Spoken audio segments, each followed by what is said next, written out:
அனைவருக்கும் வணக்கம். இது ஞானக்கீற்று. நல்லது.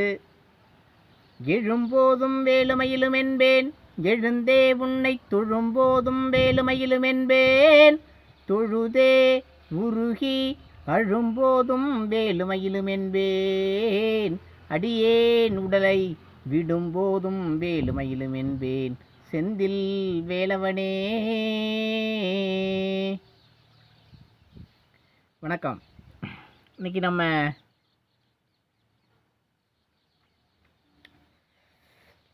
கடவுள் தன்மையில் இப்போ எல்லாருக்குமே அது கொடுக்கப்படுதா அப்படின்னா பார்த்தா, ஒரு ஆதி காலத்தில் ஒரு 4 விதமாக பிரித்து வச்சுருந்தாங்க. பிராமணர்கள், சத்திரியர்கள், வைஷ்ணவர்கள், சூத்திரர்கள்னு சொல்லிட்டு 4 விதமாக பிரித்து வச்சுருந்தாங்க. அவங்க பிராமணர்களுக்கும் சத்திரியர்களுக்கும் அது கொஞ்சம் கொடுக்கப்பட்டது. கடவுள் தன்மை அப்படிங்கிறத கொஞ்சம் பரிமாறப்பட்டது, ஒரு அளவுக்கு பரிமாறப்பட்டது. வைஷ்ணவர்களுக்கும் சூத்திரர்களுக்கும் அது கொஞ்சம் நிராகரிக்கப்பட்டது. இப்போ கிட்டத்தட்ட ஒரு சூழ்நிலையில் பார்த்தோம்னா நம்ம அப்படிப்பட்ட மனநிலை தான் இருக்குது. ஒரு எல்லாத்தையும் சேர்த்து பார்க்குறது கொஞ்சம் கொஞ்சம் ஓரளவுக்கு நம்மளுக்கு பைத்தியம் பிடிச்சிற மாதிரி ஆகிடுதில்ல. சில சமயம் நம்மளுக்கு எல்லாத்தையும் சேர்த்தா பைத்தியம் பிடிக்கிற மாதிரி ஒரு அளவு இருக்குது. அதுக்காக தான் கொஞ்சம் ஒரு பிரிவினையாக இருக்கிறது கொஞ்சம் நல்லதாக தெரியுது. கொஞ்சம் பிரிவினையாக இருக்கிறது, பிராமணர்கள் அப்படின்னா ஒரு பிரிவாக இருக்கிறது, சத்திரியர்கள் ஒரு பிரிவாக இருக்கிறது, இதெல்லாம் ஒரு பிரிவாக இருந்தால் அது கொஞ்சம் ஒரு நல்லதாக படுது. அதுக்கு தான் 4 விதமாக பிரித்தாங்க. பிராமணர்கள் ஒரு நல்ல ஒரு அவங்க தொழில் எல்லாமே மேம்பட்டமான தொழிலாக இருக்குது. பார்த்தீங்கன்னாவே எல்லாமே திருமணம் செஞ்சு வைக்கிறது, கும்பாபிஷேகம் பண்ணுறது, இப்படி பண்ணுறது பார்த்துக்கிட்டிங்கன்னா அவங்களுடைய தொழில் எல்லாமே ஒரு மேம்பட்டமான ஒரு ஒரு உயர்ந்த தொழிலாக படுது. ஒரு மனசுக்கும் உயர்ந்த தொழிலாக படுது. சாமி கூடிய கோயில்களில் இருக்கிறது, கோயில்களில் ஆராதனை பண்ணுறது, இதெல்லாம் அவங்க எடுத்துக்கிட்ட தொழில்களாக இருக்குது. இது எல்லாமே பார்த்திங்கன்னா ஒரு அவங்களே சாமிக்கிட்ட பக்கத்தில் இருக்கும்போது அதை பற்றியான பேச்சு தானே இருக்கும். பார்த்திங்கன்னா அதை பற்றியான பேச்சுக்கள் தான் இருக்கும். நம்ம சாமிக்கிட்டே இருந்தால் அதை பற்றி தான் பேசுவோம், சாமியை பற்றியே தான் பேசுவோம் இல்லையா? ஒரு அதனுடைய நுட்பத்தில் அது மாதிரி பேசும்போது அவங்களுக்கும் ஒரு ஒரு ஒரு விதமாக ஒரு அனுபவம், பக்கத்திலே இருக்கும்போது ஒரு அனுபவம் ஏற்படுது. அந்த சாமியை பிரதிஷ்டை பண்ணுறப்ப சாமி பக்கத்திலே இருக்கிறாங்க, அவங்களுக்கு உள்நிலையிலையும் வெளிநிலையிலும் ஒரு விதமான அனுபவம் ஏற்படுது. அது பக்கத்திலே இருக்கும்போது அவங்களுக்கு அவங்களே சாமி ஆகிற மாதிரி ஒரு அனுபவம் ஏற்படுது. ஒரு அனுபவம் ஆனந்தத்தில் அவங்களே ஒரு சாமி ஆகலாம் அப்படிங்கிற மாதிரி ஒரு அனுபவம் ஏற்படுது. அது ஒரு நல்ல விஷயந்தான். பார்த்திங்கன்னா கொஞ்சம் ஆழமாக சிந்திச்சா ஒரு நல்ல விஷயமாக தான் படுது. ஆனால் எல்லாருக்குமே சில பேர் பார்த்திங்கன்னா இப்போ முரண்பாடுகான கருத்துக்கள் நிறையா பார்க்க முடியுது. எல்லாமே அவங்க ஒரு விதமாக செயல்பட்டாலும் பார்க்கும்போது அப்புறம் வைஷ்ணவர், சத்திரியர் இவங்களுக்கு மறுக்கப்படுதே அப்படிங்கிற மாதிரி ஒரு பேச்சியும் இருக்குதுல்ல. இவங்களுக்கும் அதை பற்றி தரணும்ல. இவங்க குலதெய்வத்தை கும்பிடுறாங்க, இவங்க குலதெய்வத்தை கும்பிட்டுக்கிறாங்க, நல்லபடியாக குலதெய்வத்தை கும்பிட்டுக்கிட்டு வாழ்க்கையை நடத்துகிறாங்க. இவங்க ஒரு விதமாக செயல்பாடுகள், இவங்களுக்கு விரோதமான செயல்பாடுகள் இருக்குது. தொழில் ரீதியாகவும் பார்த்திங்கன்னா இவங்க கொஞ்சம் தாழ்த்தப்பட்ட தொழிலாக செய்கிறாங்க. பார்த்திங்கன்னா முடி வெட்டுறதுலேருந்து, துணி துவைக்கிறதுலேருந்து, முடி வெட்டுறது, துணி துவைக்கிறது, பார்த்திங்கன்னா வெட்டிய புனம் எரிக்கிறது, இப்படி இப்போ தொழில் அளவில் பார்க்கும்போது ரெண்டையும் ஒரு சமமான ஒரு தொழிலாக தான் பார்க்கணும். இருந்தாலும் அது கொஞ்சம் உயர்வான தொழிலாகப்படுது, இது கொஞ்சம் தாழ்வான தொழிலாகப்படுது. தொழிலையும் இப்படி வித்தியாசங்கள் இருக்க தான் செய்யுது. தொழிலில் பார்த்திங்கன்னா 2 பக்கமும் வித்தியாசம் கண்டிப்பாக இருக்க தான் செய்யுது கொஞ்சம். ஆனால் செய்கிற அளவில் பார்த்தோம்னா நம்ம அதை ஒரு பெருசாக நம்ம எடுத்துக்க முடியாது. எப்படின்னா அது ஒரு மேம்பட்ட தொழில் அப்படிங்கிற மாதிரி சாமிக்கிட்டே இருக்கிற மாதிரி ஒரு தொழிலாகவும் பார்க்க முடியுது. இது கொஞ்சம் ஒரு தரம் தாழ்ந்த தொழிலாகவும் பார்க்க முடியுது. அதுக்காக தான் இவங்களை தாழ்ந்த ஜாதி, உயர்ந்த ஜாதின்ற எண்ணமே அப்படிப்பட்ட எண்ணமே அதுக்காக தான் வருது. அப்படி இல்லைனா இவங்களும் கோயிலில் போய் உக்காந்துக்கிட்டா ஒன்றும் பிரச்சனை இல்லை. இவங்களும் கோயிலில் போய் உக்காந்துட்டா அந்த தொழில் ரீதியான தர்க்கம் முடியுது. இவங்களுக்குள்ளேயே அனுபவங்கள் ஏற்படுது. செய்கிற செயல் தான் முக்கியமே தவிர தொழில் கொஞ்சம் பெருசான ஒரு பெருசாக நம்ம பார்க்கப்படுறதில்லை. அந்த தொழில் இருந்தாலும் செய்கிற செயலை ஒருத்தவன் எப்படி செய்கிறான் அப்படிங்கிற ஒரு நோக்கம் கொஞ்சம் முக்கியமாக படுது. ஒரு உணர்வுபூர்வமாக ஒரு செயலை நம்மளுடைய செயலை சரியாக செய்கிறோம் அப்படின்ற ஒரு செயலுக்காக நம்ம செயலை செஞ்சோம்னாவே ஒரு உயர்ந்த நிலையில் நம்மளையும் பார்ப்பாங்க. எந்த தொழில் செஞ்சாலும் சரி தான். எந்த தொழில் செஞ்சாலும் ஒரு நல்லபடியாக ஒரு உயர்ந்த நிலையில் செஞ்சோம்னா கண்டிப்பாக நம்மளையும் ஒரு உயர்வை தான் பார்க்குறாங்க அப்படின்னு நம்ம வச்சுக்கலாம். சத்திரியர்களுக்கும் கொடுக்கப்பட்டது. சத்திரியர்கள்லாம் அரசாள்றவங்க அப்படின்னு பார்க்கும்போது அரசாங்கத்தை ஆள்றவங்க அவங்களுக்கும் அது கொஞ்சம் கொடுக்கப்பட்டது அப்படின்னு சொல்கிறாங்க. இப்படி சத்திரியரை பற்றி சொல்லும்போது கொஞ்சம் அவங்களுக்கு முக்கியமாக இவங்களெல்லாம் சாப்பாட்டுக்கே கொஞ்சம் கஷ்டப்படுறவங்களா படுது. மனிதர்கள் இனத்தை பார்க்கும்போது இவங்களுக்கு சாப்பாட்டுக்கே கஷ்டப்படுறதாப்படுது. அவங்களுக்கு சாப்பாடு இயல்பாக கிடைக்குது. இவங்கள்ட்ட இருந்து தான் சாப்பாடும் போகுது. ஆக்சுவலாக இவங்கள்ட்ட இருந்து தான் அவங்களுக்கே சாப்பாடு போகுது. அப்படி பார்க்கும்போது இவங்க வைஷ்ணவர்கள் தான் எல்லா வித செயலும் செய்கிறாங்க. செஞ்சு தன்னுடைய சாப்பாட்டுக்கான தன்மையை விவசாயம் பார்க்குறதுலேருந்து எல்லாமே அவங்க தான் செய்கிறாங்க. விவசாயத்து நிலத்திலேருந்து எல்லாமே எடுக்கிறது எல்லாமே அவங்க தான் பார்க்குறாங்க. இப்படி பார்க்கும்போது எல்லாமே ஒரு செயலாக கொடுக்கப்பட்டது. எல்லாமே ஆன்மீகம் அப்படிங்கிற ஒரு செயலை தான் பார்க்கப்படுது. இப்போ பார்த்தீங்கன்னா எல்லா செயல்னு பார்த்தீங்கன்னா எல்லாமே ஒரு ஆன்மீகமான ஒரு செயல் அப்படின்னு தான் சொல்லணும். ஒரு செயலினுடைய தன்மைன்னு பார்த்தாவே எல்லாமே ஒரு ஆன்மீகமாக செயல் நடக்குது. எல்லாம் ஒரு பிராமணர்னு பார்த்தீங்கன்னு வச்சுங்களேன், அவங்களுக்கு 2 தர இறப்புன்னு சொல்கிறாங்க. 2 தர இறப்பு அப்படின்னு சொல்கிறாங்க. எப்படி இதெல்லாம் அப்போ சொல்ல முடிஞ்சுது அப்படின்னா, அது ஒரு அனுபவமாக அவங்களுடைய அனுபவத்தில் ஒரு உணர்வுபூர்வமாக உணர்கிறாங்க அப்படின்னு சொல்லணும். ரெண்டு பக்கமும் பார்த்தீங்கன்னா 2 இறப்பு பிராமணர்களுக்கு அப்படின்னு சொல்கிறாங்க. அதெல்லாம் ஒரு உண்மைதான். அது எப்படின்னா, அது வாழும்போதே ஒரு தடவை செத்துடுறாங்க அப்படிங்கிற மாதிரி ஒரு அனுபவமாக இருக்குது. வாழும்போதே செத்துடுறாங்க பிராமணர்கள் அப்படிங்கிற மாதிரி ஒரு விதத்தை முன்வைக்கிறாங்க. ஒரு விதத்தில் பார்த்தீங்கன்னா உண்மைதான் அது. நம்மளுக்கு கூட ஒரு அனுபவத்தில் நடுவில் ரமணர்கள்லாம் நான் என்ற தன்மையை இழந்துட்டு செத்துட்டுற ஒரு அனுபவமாக தான் கிடைக்குது. ரமணர் அனுபவத்தில் பார்த்தீங்கன்னா, ரமணர் அனுபவத்தில் நான் என்ற எண்ணமே செத்து அவர் ஒரு நடுவுலே ஒரு தடவை செத்துட்டார் அப்படின்னு சொல்லணும். அப்புறம் 2வது ஒரு இறப்பு தானே, அவர் திரும்ப ஒரு இறப்பை சந்திக்கிறார் அப்படின்னு தான் சொல்லணும் ரமணரை பொறுத்தளவு. அப்படி தான் பார்த்தீங்கன்னா நம்ம பார்க்க வேண்டியதாக இருக்குது. இதெல்லாம் பார்க்கும்போது அவங்களுடைய மனம், எண்ணம், புத்திசாலித்தனம் இதெல்லாம் வேறு விதமாக தான் இருக்குது. அதுவும் பார்த்திங்கன்னா அதுவும் ஒரு உயர்வான நிலையில் இருக்குது. எண்ணங்கள் நல்லா இருக்குது. எண்ணங்கள் நல்ல விதமாக செயல்படுது அவங்களுக்கெல்லாம். எண்ணம் விஷயங்கள் எல்லாமே எண்ண ஓட்டங்கள் எல்லாமே சரியாகுது. இது நான் சூத்திரர்களை குத்தரம் சொல்லணும், பிராமணர்களை உயர்த்தி பேசணும் அப்படிங்கிற நோக்கத்துக்கு சொல்லறதுக்கான வரல நான். இருந்தாலும் அது ஒரு படிப்படியாக நிகழ்ந்த ஒரு விஷயமாக படுது. ஏன்னா அது ஒரு படிப்படியாக நிகழ்ந்த ஒரு விஷயமாக தான் அது படுது. இவங்களுக்கு கொடுக்கப்பட்டு அவங்களுக்கு முதல் தரமாக கொடுக்கப்படுது அப்படிங்கிறது தான் ஒரு விஷயமாகப்படுது. இப்போ எல்லாமே கிட்டத்தட்ட இந்த காலத்தில் பார்த்திங்கன்னா எல்லாமே ஒரு சமமான ஒரு நிலைக்கு வந்தாச்சுன்னு சொல்லணும். இப்போலாம் பார்த்திங்கன்னா ஒரு 2000 வருஷத்துக்கு அப்புறம் எல்லாமே ஒரு சமநிலைக்கு வந்தாச்சு அப்படின்றதான் சொல்லணும். எல்லாமே ஒரு கலப்பினமாக ஒரு சமநிலைக்கு வந்தாச்சு அப்படின்ற ஒரு உத்தேசத்தை கண்டிப்பாக சொல்லலாம். ஏன்னா இப்போ எந்த வேறுபாடும் இல்லை. பிராமணர்கள், சத்திரியர்கள், சூத்திரர்கள், வைசியர்ன்ற வேறுபாடெல்லாம் கொஞ்சம் மறைஞ்சிருச்சு. இதெல்லாம் ஒரு ஆழமாக இருந்த காலம் உண்டு. இப்போலாம் ஒரு 2000 வருஷத்துக்கு அப்புறம் கொஞ்சம் அளவு எல்லாமே கிட்டத்தட்ட மறைஞ்சி எல்லாம் மனுஷன்ற ஒரு போர்வையில் வாழ ஆரம்பிக்கிறாங்க எல்லாமே. இதை கண்டிப்பாக அப்படி தான் சொல்லணும். மனுஷன் அப்படின்ற ஒரு அளவுகோல் கண்டிப்பாக இப்போ வந்துருச்சு. அந்த ஜாதி மதம் பார்க்காம எல்லாமே மனுஷன்ற அளவுகோல். மதம் கூட நிறையா பார்க்குறதில்ல. அது உள்ளுக்குள்ளே ஒரு பிணைப்பாக இருக்குது. கல்யாணம்னு பார்க்கும்போது அந்த ஒரு விஷயம் வருது. நான் கல்யாணம் பண்ணிக்கணும் அப்படின்னா நம்ம ஜாதியில் நம்ம மதத்திலே பண்ணிக்கணும் அப்படிங்கிற ஒரு பிணைப்பு ஆழமாக பார்க்கப்படுது.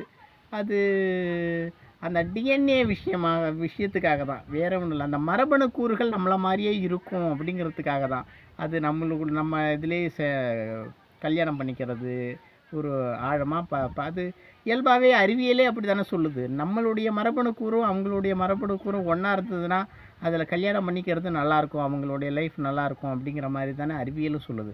அதுக்காக தான் அது ஆழமாக அது மாதிரி அவங்களுக்குள்ளேயே கல்யாணம் பண்ணிக்கிறாங்க. அது ஒரு விஷயமாக பார்க்கப்படுது. அந்த ஒரு விஷயத்துக்காக தான். இப்போ ஏன் லவ் மேரேஜ் இப்போ நிறையா பண்ணிக்கிறாங்க. லவ் மேரேஜ் பண்ணிக்கிட்டு அதில் எதிர்ப்பும் வருது, சில சமயத்தில் எதிர்ப்பும் வரதான் செய்யுது. அது மாதிரி நம்ம பலவிதமாக பார்க்குறோம் பலவிதமாக அது மாதிரி பார்க்குறோம். இப்போ என்ன பலவிதமாக அது மாதிரி நடைமுறையில் அது மாதிரி சாத்தியமாக பார்க்குறோம். பிராமணர்கள் பார்த்திங்கன்னா அது நம்மளும் சாமி ஆகணும். எந்த இடத்துலையா இருந்தாலும் ஒரு மனுஷன் சாமி ஆகணுன்றதுக்கு அது ஏற்படுத்தப்பட்ட விஷயங்கள் தான் எல்லாமே. ஒரு மனுஷன் சாமி ஆகணும் அப்படிங்கிறதுக்கான ஏற்படுத்தப்பட்ட விஷயந்தான் எல்லாமே. அது பிராமணர்கள் கையிலையும் போய் சேர்ந்துருச்சு. முக்கியமாக பார்த்தீங்கன்னா அது ஆழமாக பார்த்தா அது பிராமணர்கள் கையில் அவங்க அதை விட மாட்டேன். அது ஒரு சுயநலம்தான். கண்டிப்பாக பார்த்தீங்கன்னா அது ஒரு சுயநலமாக தான் பார்க்கப்படுது. ஏன்னா அது ஒரு உயர்வான தொழில். நாங்கள் எப்படி அதை விட முடியும்? உயர்வான தொழிலை நாங்கள் விட முடியுமா? யாருமே நம்ம தான் தக்க வச்சுப்போம். ஒரு உயர்வான தொழில் இருக்குது. இப்போ நான் ஒரு உயர்வான தொழில் செய்கிறேன். அதை நான் இருக்கிற வரலையும் நான் அதை தக்க வச்சுப்பேன் இல்லையா? அதுக்கப்புறம் எனக்கு பிறகு தான் இன்னொருத்தர்கிட்ட கொடுப்பேன் அந்த விஷயத்தை இல்லையா? எனக்கு பிறகு இன்னொருத்தர்கிட்ட கொடுப்பேன். அப்படிங்கிற ஒரு முறையில் தான் எல்லாத்துக்கும் அது ஒரு சுயநலமாக தான் இருக்கும். பார்த்திங்கன்னா அது ஒரு சுயநலமான ஒரு தன்மை தான் இருக்கும். அது எல்லா இடத்துலையும் நம்ம கடவுளுங்கிற தன்மையை புரிஞ்சிக்காமல் விடுறதும் ஒரு விதமாக தான் பார்க்கப்படுது. அது ஒரு ஈஸியாக எளிதாக இருக்குது அந்த இடத்துல இருக்கும்போது. மற்ற இடத்துல இருக்கும்போது கொஞ்சம் கஷ்டப்பட்டு கடவுளை அடையணுங்கிற ஒரு நோக்கம் இருக்குது. கடவுளே ரமணர்லாம் நான் கோயிலுக்கெல்லாம் ஒரு பெருசாக ஒரு ஒரு விஷயம் தெரிஞ்சுது. அவருக்கும் ஒரு ஆன்மீகத்தில் ஒரு ஈடுபாடு. அந்த திருவண்ணாமலைன்ற ஒரு தன்மை கேள்விப்பட்டு அதிலே அவர் லயிச்சிட்டார். அப்படிங்கிற ஒரு அந்த இந்த பேரை கேட்ட உடனே அவருக்கு உள்ள ஒரு ஆனந்தம், ஒரு பெரிய ஆனந்தம் ஏற்படுது அப்படின்னு சொல்லணும். ஓகே, நல்லது. இப்போ பார்த்தீங்கன்னா அப்படி தான் அது மாதிரி அந்த வார்த்தையிலே எல்லாமே இருக்குது பாருங்களேன். சத்திரியர்கள்லாம் சத்தியமாக இருப்பாங்கன்னு சொல்லலாம். உண்மையாக இருப்பாங்க அப்படின்னு சொல்லலாம். சத்தியமாக இருக்கிறவங்க, உண்மையாக இருக்கிறவங்க, அவங்க சத்திரியர்கள் அப்படின்னு அந்த பேர்லே ஒவ்வொரு விஷயத்துலையும் அந்த பேர்லே எல்லாமே இருக்குது. வைஷ்ணவர்கள் வயிற்றில் இருக்கவங்கன்னு சொல்லலாம். வைஷ்ணவர்கள்னால் வயிற்றில் இருக்கவங்க, வயிற்றுக்குள்ளே வயிற்று தன்மையில் இருக்கிறவங்க வைஷ்ணவர்கள். சூத்திரர்கள் சூத்து பகுதி அப்படின்னு அதிலே சொல்கிற மாதிரி ஒரு பகுதியாக இருக்குது. நம்மளுக்கும் அது ஒரு முக்கியமான பகுதி தான். அது ரொம்ப ரொம்ப ரொம்பவும் முக்கியமான பகுதி. சூத்துங்கிற பகுதி அது வந்து ரொம்ப நம்ம உடம்புலே உள்ள விஷயந்தான். அதுவும் நம்ம உடம்புலே அவங்க எல்லாமும் அது தேவை. கொஞ்சம் அவங்களாம் பலமானவர்களாகவும் இருப்பாங்க. பார்த்திங்கன்னா அவங்க ஒரு மிகப்பெரிய பலமானவர்களாகவும் ஒரு பக்கமாக பார்த்திங்கன்னா இருப்பாங்கன்னு சொல்லலாம். சூத்திரர்கள் வந்து ஒரு சூத்து பகுதி வந்து ஒரு நுட்பமான பகுதி. அது வந்து அதை புரிஞ்சிக்கணுன்னா சூத்திரம் எழுதினா தான் அதுக்காகவே சூத்திரம்லாம் கூட இருக்குது அப்படிங்கிற மாதிரி ஒரு அமைப்பை நம்ம பார்க்குறோம். பதஞ்சலி சூத்திரத்தில் அது மாதிரி விஷயங்கள்லாம் இருக்குது அப்படின்னு நம்ம பார்க்குறோம். பதஞ்சலி அதுக்காகவே சூத்திரங்கள்லாம் எழுதியிருக்காங்க. நிறைய விஷயங்கள் சூத்திரங்கள் இருக்குது அப்படிங்கிற மாதிரி எழுதியிருக்காங்க அப்படின்னு சொல்லலாம். இது ஒரு நம்ம உடம்புலே இருக்கிறது தான். நம்ம இப்போ ஏன்னா ரெண்டு கால் பகுதியும் இணையிற இடம் இடுப்பு சூத்துங்கிறது. அந்த 2 கால் பகுதியும் அது மாதிரி மலைவாய் பகுதியும் இருக்கிற இடம், இந்திரியம் போகிற இடம், இது எல்லாமே ரொம்ப ரொம்ப ஒரு ஒரு முக்கியமான பகுதியாக படுது. அது ரொம்ப ரொம்ப ரொம்ப ரொம்ப ரொம்ப முக்கியமான பகுதியாக அந்த இடம் இருக்குது. அது அந்த இடத்துல அவ்வளோ அனுபவமான எண்ணங்கள், அனுபவமான விஷயங்கள் ஏற்படுது. அந்த இடத்துல ஒரு மிகப்பெரிய அனுபவமான விஷயங்கள்லாம் இருக்குது அப்படின்னு சொல்லலாம். இப்போ நம்ம குறை சொல்லணும் அப்படிங்கிறதுக்காக நம்ம யாரையும் சொல்லலை. எல்லாருக்குமே ஒரு செயலளவில் பார்த்திங்கன்னா எல்லோரும் நம்ம நல்ல ஒரு செயல்படுறாங்க அப்படின்னு சொல்லணும். அதே சமயத்தில் நெகட்டிவாகவும் பேச வேண்டியதாக இருக்குது. ஒரு பக்கம் பார்த்திங்கன்னா திருடுறவர்கள் நிறைய இருக்காங்க, பொய் சொல்கிறவங்க நிறைய இருக்காங்க. இப்படியும் நெகட்டிவாகவும் சில விஷயங்களை நம்ம சொல்ல வேண்டியதான் இருக்குது. எல்லா இடத்துலையுமே அது இருக்குது. நம்ம இவங்கள தான் குறிப்பிட்டு சொல்லணும், இப்படி தான் குறிப்பிட்டு சொல்லணும்னு இருக்க. இருந்தாலும் அப்போ கொஞ்சம் உயர்வான தன்மையில் இருந்தாங்க. இருந்த நிலைகள் அப்படி இருந்திருக்குது. இருந்தாலும் இந்த கீழ்மட்டத்தில் இருக்கவங்கள்கிட்ட அதிகமானபடியாக கொஞ்சம் பொய் சொல்கிறது, அவங்களுடைய செயல் தண்ணி அடிக்கிறதுலேருந்து பான் பிராக் போடுறதுலேருந்து இப்படிப்பட்ட செயல்கள் நிறைய இருக்குது அவங்கள்ட்ட அப்படின்னு சொல்கிறதுக்கும் அதையும் நம்ம மறுக்க முடியாது. அதுவும் ஒரு உண்மையாக தான் நம்மளுக்கு படுது. அதையும் நம்ம பார்க்குறோம்னா உண்மையாக தான் படுது. அது அப்படி பார்க்கும்போது அவங்களுக்கு கொஞ்சம் தாழ்வாக தான் நம்மளுக்கு தோணுது. அதை பார்க்கும்போது நம்மளுக்கு அவங்கள ஒரு தாழ்வான ஒரு மனிதனாக தான் பார்க்க தோணுது. இது மாதிரிலாம் செய்கிறாங்களே, அவங்களுக்கு பல காரணங்கள் ஏதேதோ காரணங்கள்லாம் சொல்கிறாங்க. இருந்தாலும் அது முக்கியத்துவமாக ஏற்படுத்துறதில்ல. ஒரு மனுஷன் எந்த இடத்துல இருந்தாலும் ஒரு நல்ல விதமாக உடம்பு, உள்ளம், உயிர், உணர்ச்சினாலும் நல்ல விதமாக வச்சுக்கணும் அப்படிங்கிறது தான் முக்கியம். ஏன்னா உடம்பே ஒரு கோயில், உள்ளம் பெருங்கோயில் ஊனுடம்பு ஆலயம் வள்ளல் பிரானார்க்கு வாய்க்கோ திருவாசல் கள்ள புலனைந்தும் காளாமணி விளக்கின்னு சொல்கிறாங்க. இது புலனைந்தும் புலனைந்தும் தான் சாமி. புலனைந்தும் இந்த இந்த புலனைந்துலேருந்துமே யமன்லேருந்து நம்ம காப்பாற்றிக்கிறோம் அப்படின்னு சொல்கிறாங்க. யமனே நம்மளுக்கிட்ட வரணும் அப்படிங்கிற மாதிரி நம்ம விஷயங்களை சொல்கிறாங்க அப்படின்னு. காலன்னா யமன் அப்படின்னு சொல்கிறாங்க. நல்ல விஷயமா படுது.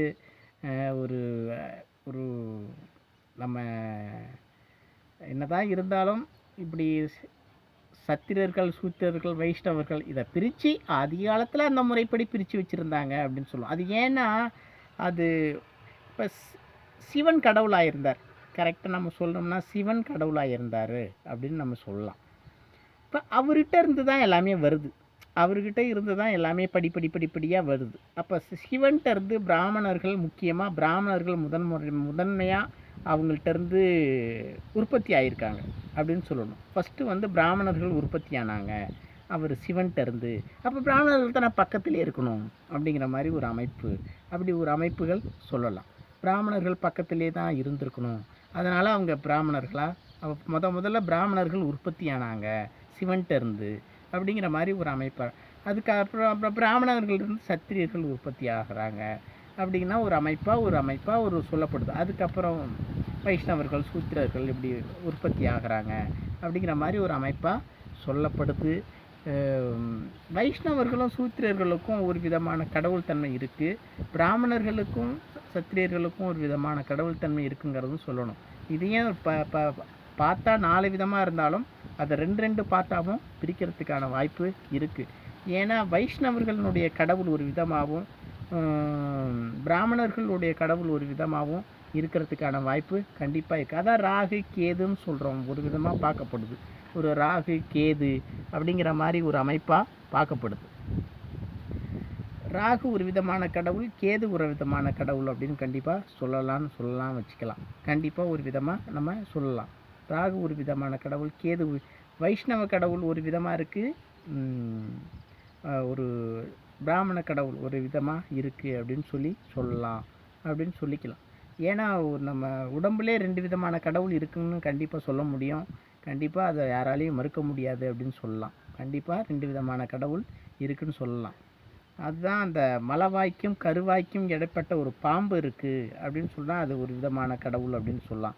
முதுகுத்தண்டில் ஒரு விதமாக முதுகுத்தண்டில் உயிர் சேகரிக்கப்படுது, அதில் ஒரு விதமாக மன்மதன் இருக்கார், அந்த மன்மதன் வெடித்தா ஒரு விதமான கடவுள் தன்மை ஏற்படுது அப்படின்னு சொல்கிறான். அந்த மலவாய்க்கும் கருவாய்க்கும் இடைப்பட்டுள்ள ஒரு பாம்பு இருக்குது, அது ஒரு விதமாக பரிமாண வளர்ச்சி அடைஞ்சுதுன்னா அது ஒரு விதமான கடவுள் அப்படின்னு சொல்லலாம். இப்படி 2 விதமான ஒரு கடவுள் இருக்குது.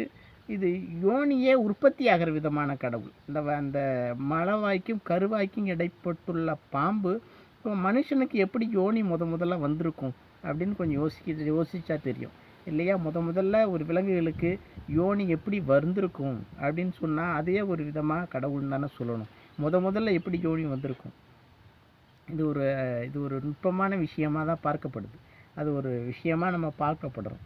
ஏன்னா அந்த பாம்பு உயிரை வெடித்து உயிரை விட்டு அந்த யோனி பரிமாண வளர்ச்சி அடையுது. யோனி அதான் ஆண் சாமி அப்படின்னு சொல்கிறோம். ஆண் சாமி அப்படிங்கிற மாதிரி சொல்கிறோம். அந்த ஆண் சாமி ஆகுது அப்படிங்கிற மாதிரி நம்ம ஒரு விதமாக சொல்கிறோம் அப்படின்னு சொல்லணும்.